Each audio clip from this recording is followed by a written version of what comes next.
You're 24. 3 weeks ago, the government sealed off Black Ridge City. They said it was a chemical leak. They said the evacuation was under control. They said the quarantine was temporary. You know, all of that is a lie, because you were there when the first evacuation convoy rolled out of the city. And half the civilians inside those buses were already screaming. Your name is Specialist Daniel Reyes, infantry. 2 deployments overseas, good with a rifle, good at following orders. Good enough that when someone needed a soldier to go back inside the quarantine zone, your name came up. You're standing in a military tent on the edge of the exclusion zone when the briefing begins.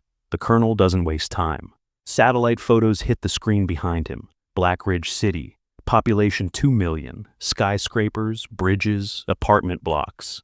Now every street is empty. Fires burn unchecked across entire neighborhoods.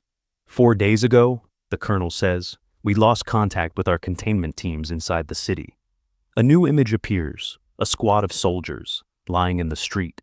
Bodies twisted in ways bodies aren't supposed to twist. Your mission is simple, the colonel continues. Enter the city, reach the research facility in Sector 9, retrieve any surviving data. Someone raises a hand. What caused the outbreak?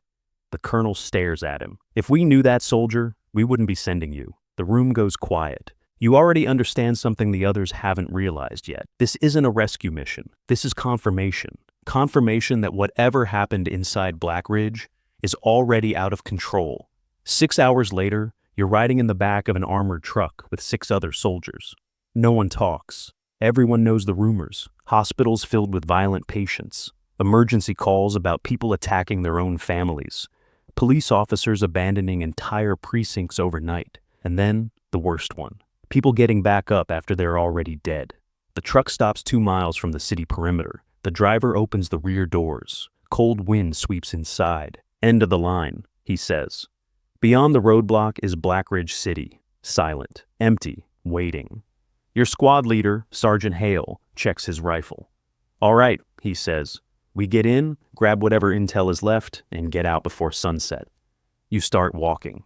The highway leading into the city looks like the end of the world. Hundreds of cars abandoned in the road. Suitcases scattered across the asphalt. A child's bicycle lying on its side near the median. People tried to escape. Something stopped them. You step over a dark stain on the pavement. Blood. A lot of it. Hale raises a fist. Everyone freezes. Up ahead. Something moves between the cars. A man stumbles into the road. At least you think it's a man. His clothes are shredded. His arms hang at strange angles like the bones inside them stopped cooperating. Sir, Hale calls out. Military, stay where you are. The man turns toward you. That's when you see his face. His eyes are cloudy white. His mouth is covered in dried blood. And when he starts running, he doesn't run like a person. He runs like an animal that forgot how legs are supposed to work. Private Collins fires first. The rifle shot cracks across the empty highway.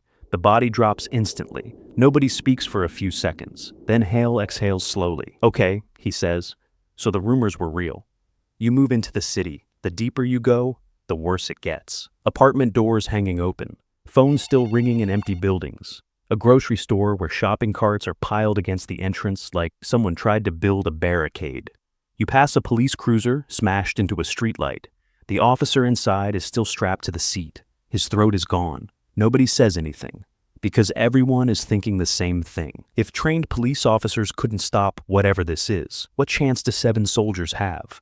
By the time you reach downtown, the sun is starting to drop behind the skyscrapers. Hale checks the map. Research facility is 3 blocks east.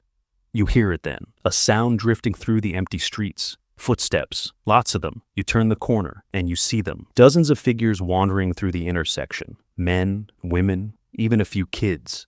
Their clothes are torn, their skin is gray, their eyes are blank. And when one of them notices your squad, every single head turns toward you at the exact same moment. Private Collins whispers, "Oh hell." Then they start running.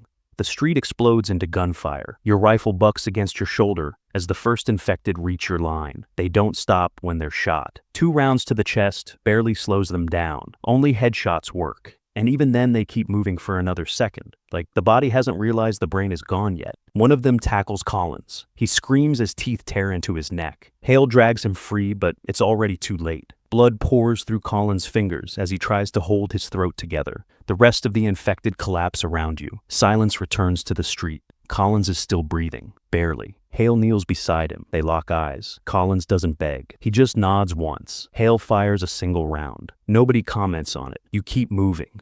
Because if you stop thinking about it, the mission might actually get finished. You reach the research facility just after sunset. The front gate is smashed open. Inside looks like a war zone. Broken glass everywhere. Lab equipment overturned. Blood smeared across white walls and desperate handprints. Someone tried to escape this place. They didn't make it far. You enter the main lab. The computers are still running. You start downloading everything onto a military drive. Files flash across the screen. Medical reports, genetic experiments, military funding approvals. Your stomach drops when you read the project name, Project Lazarus.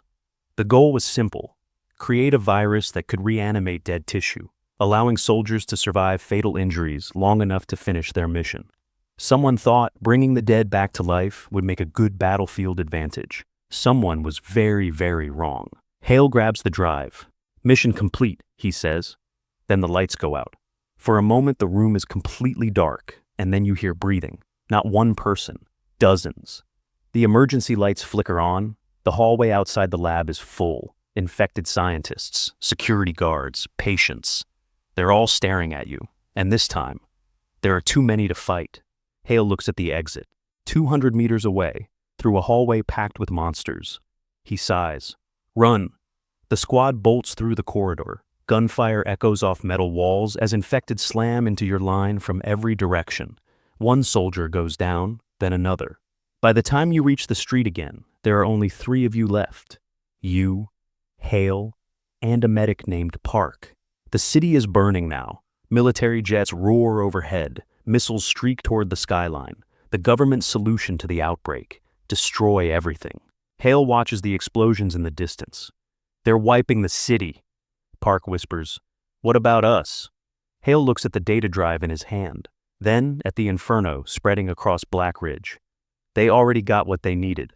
You realize what that means. You were never meant to come back. You were sent inside the infected city to confirm the worst-case scenario, and now the entire place is being erased, along with the soldiers who saw it happen. The first shockwave hits moments later. Windows shatter across the street. Fire races toward your position. Hale hands you the data drive. Someone has to get this out. You stare at him. There's no way out. He nods toward the sewer entrance behind the building. Maybe not the way we came. You grab the drive and start running, because soldiers follow orders, even when the city behind them is collapsing into fire, even when the mission already killed everyone else, even when survival isn't guaranteed. You keep running into the dark tunnels beneath Black Ridge, while the infected city burns above you.